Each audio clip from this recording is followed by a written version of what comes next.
రాజకీయ పార్టీలను చాణక్యనీతితో ఒప్పించి మెప్పించి తెలంగాణ సాధించుకొచ్చిన కేసీఆర్ గారికి గోరి గడతావా రేవంత్ రెడ్డి? ఎందుకు గడతావు గోరి? ఇవాళ బీళ్లు పడ్డటువంటి ఒక భూములను సస్యశ్యామలం చేసినందుకు కేసీఆర్ గోరి గడతావా?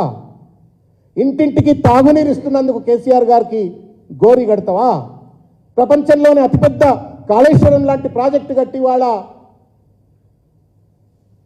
ప్రతి ఎకరాకు సాగునీరు అందిస్తున్నందుకు ఇవాళ కేసీఆర్ గారికి గోరి గడతావా? ఆసరా పెన్షన్లు ఇచ్చి ఆదుకున్నందుకు గోరి గడతావా? కళ్యాణ లక్ష్మి ఇచ్చి పేద ఆడబిడ్డల పెళ్లిళ్ళు చేసినందుకు గోరి గడతావా? లేకపోతే న్యూట్రిషన్ కిట్లు ఇచ్చి వాళ్ళ గర్భిణీ స్త్రీలను ఆదుకున్నందుకు కేసీఆర్ను గోరి గడతావా అని చెప్పని వాళ్ళ ప్రశ్నిస్తా ఉన్నాం. నీకు చేతనైతే రేవంత్ రెడ్డి, నీకు దమ్ముంటే, నీతి ఉంటే, నిజాయితీ ఉంటే, మానవత్వం ఉంటే, నువ్వు నిజమైన నాయకుడు అయితే నువ్వు ఇచ్చిన వాగ్దానం అమలు చేయి.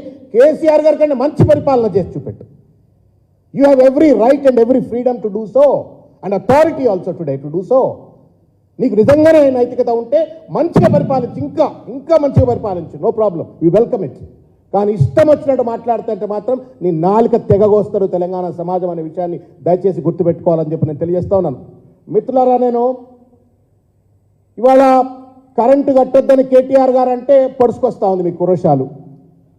మీరు రైతు బంధు ఇస్తా అన్నారు కదా, ఇవ్వట్లేరు అని చెప్పనంటే పొడుచుకొస్తా ఉంది. మేము 100 రోజులు అన్నాం కదా అని చెప్పని ఇవాళ డొంక తిరుగుడు మాటలు మాట్లాడుతూ బుకాయించే ప్రయత్నం చేస్తూ ఉన్నారు. మిత్రులారా, ఈ వీడియో దయచేసి మీరు చూడాలని చెప్పి నేను కోరుతా ఉన్నాను.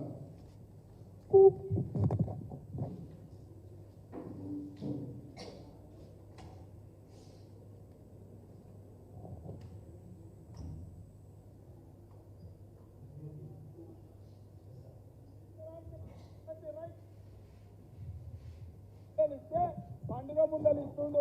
అందుకే ఈసారి వ్యవసాయ పనులు మొదలయ్యే ముందరే సంవత్సరానికి ప్రతి రైతుకు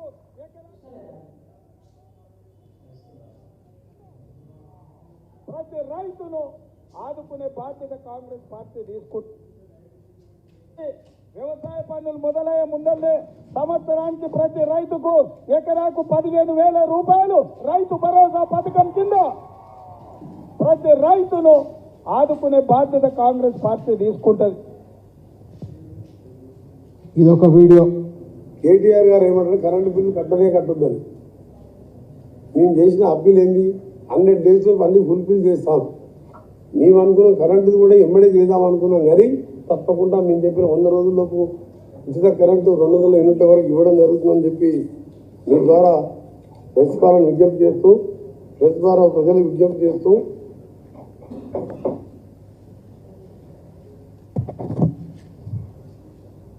నిరుద్యోగ వృత్తి ఎప్పుడు ఇస్తారని అడుగుతున్నాడు మిత్రుడు.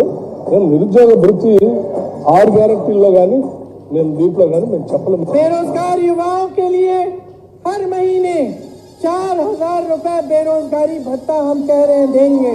सर ఇది మీరు మళ్ళొకసారి కావాలంటే వెరిఫై చేసుకొని మాట్లాడండి.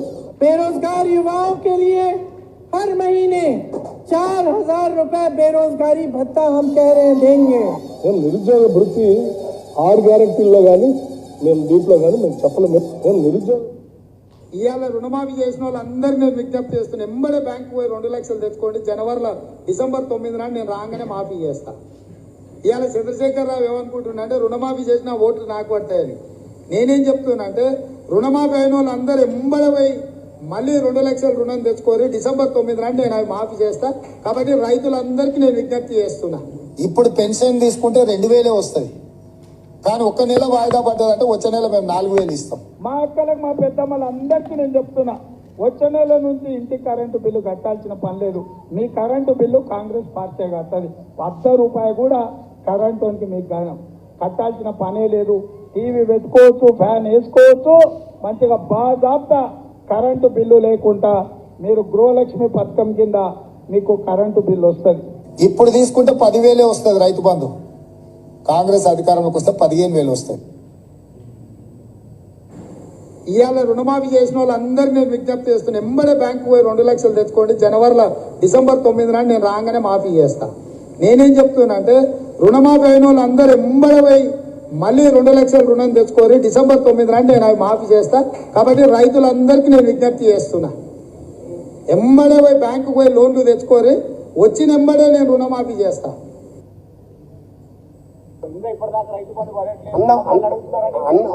అన్నవారిని మీరు చెప్పుతో కొట్టండి, అంత ధైర్యం లేకపోతే బుద్ధిగా ప్రశ్నించండి.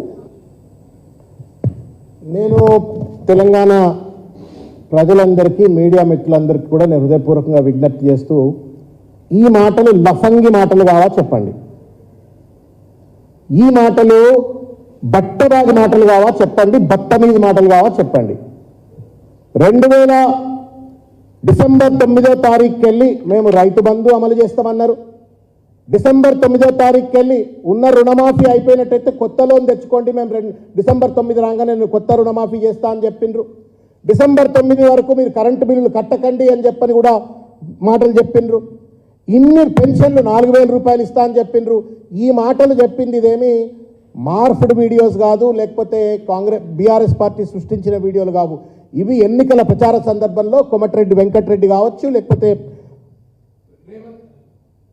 రేవంత్ రెడ్డి కావచ్చు, వీళ్ళందరూ కూడా ఈ బిల్లా రంగాలు, అభినవ బిల్లా రంగాలు, ప్రభుత్వంలో చలమవుతున్న బిల్లా రంగాలు మాట్లాడిన మాటలు.